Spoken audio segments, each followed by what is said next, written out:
Hi, how you doing? Dan Deavy with the Cinema Source. Hugh, it's so rare that an individual character can become kind of bigger than the movie that he started in. And I can't even think of a corollary besides Wolverine that's done that. How that can jump from, movie to movie and show up in great kind of unexpected places sometimes. What's your impression of the character, and can you ever see leaving him? He's so perfect for you. Well, I think, thank you, but I think you're slightly exaggerating it, and around about Memorial Day next year, you'll see that you're slightly exaggerating, because the X-Men movies are beloved all around the world. And actually, if you go back to the comic book series, the Wolverine sort of spin-offs are very, very popular. But the X-Men series has always been kind of the foundation. I think what X-Men did, and Wolverine's a great example of it, is invent a way to make superheroes human.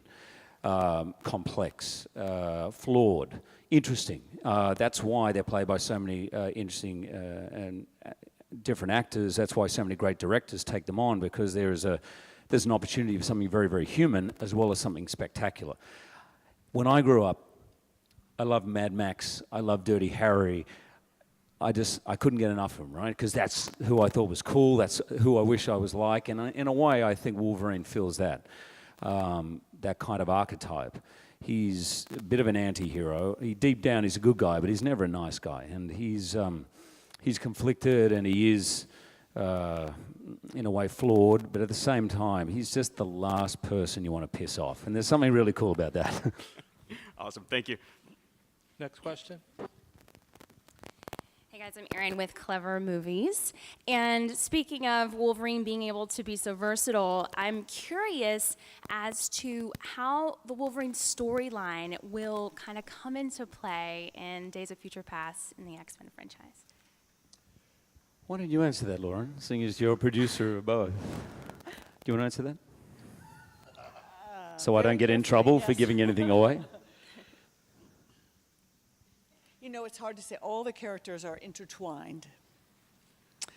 And I'm just hesitating because, I don't want to spoil the movie for you when it comes out next year. So all I can say is that Wolverine plays a very integral part in the movie. And I know that's vague, but you'll have to go see it. And also, if you stay to the end of the Wolverine, you see a great teaser for Days of Future Past. But it's fair to say, the Wolverine, as he leaves, the character you see at the end of the Wolverine is very much the character who enters Days of Future Past, which, by the way, is a very different character to the beginning of the Wolverine. So it's quite a journey. Fantastic, thank you. Joe, do you have a question? Joe McCabe, Total Film. Lauren, this is a question for you.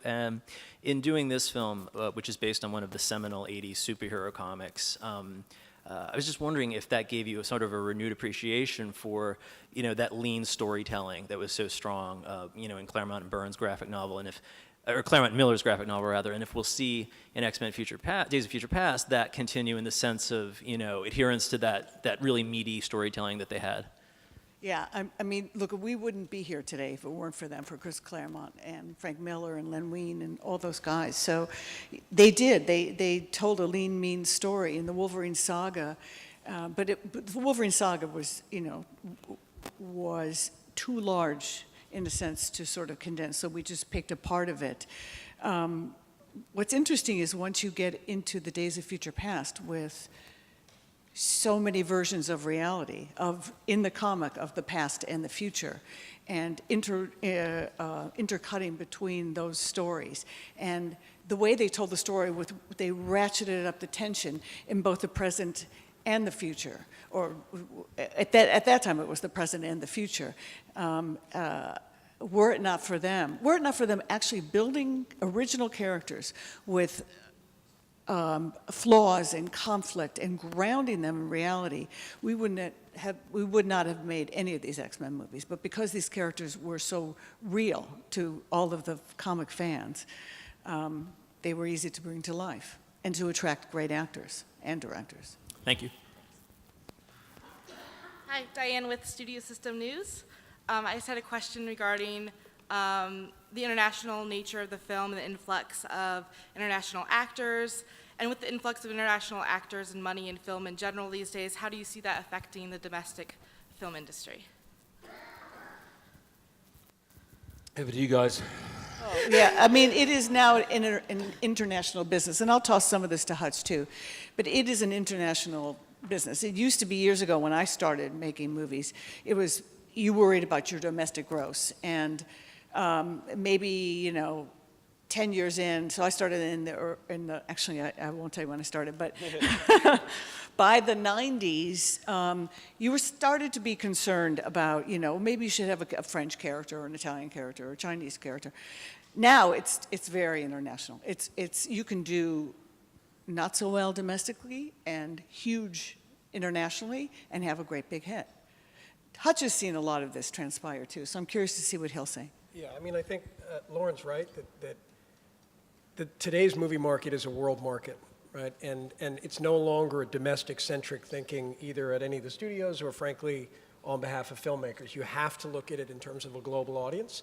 This comic and this particular story, and one that was championed so heavily by Lauren, calls up and asks us to go to Japan. And I think, interestingly, in times past, that might have felt challenging. I think in today's market, it felt like an opportunity to take the audience to a world, to take the characters to a world that we've never seen, that we really haven't seen depicted this way. And it was almost something we talked about in making the movie that felt analogous to taking them to an alien planet or taking them to a parallel universe, somewhere where we could really make them a fish out of water. And so I actually think the uniqueness and the exotic nature of Japan is going to serve, hopefully, very well to the domestic market as something new, but also to the global market.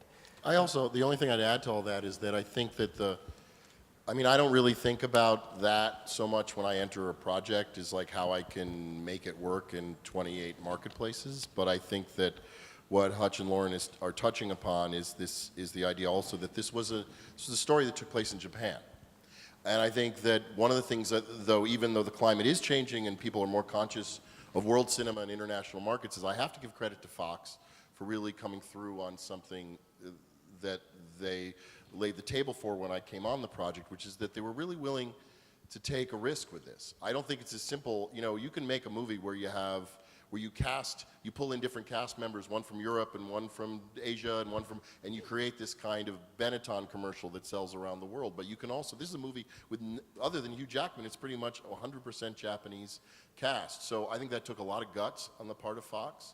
And I think they also let me play a third or more of the movie in Japanese, which I thought also was a very sophisticated way to go.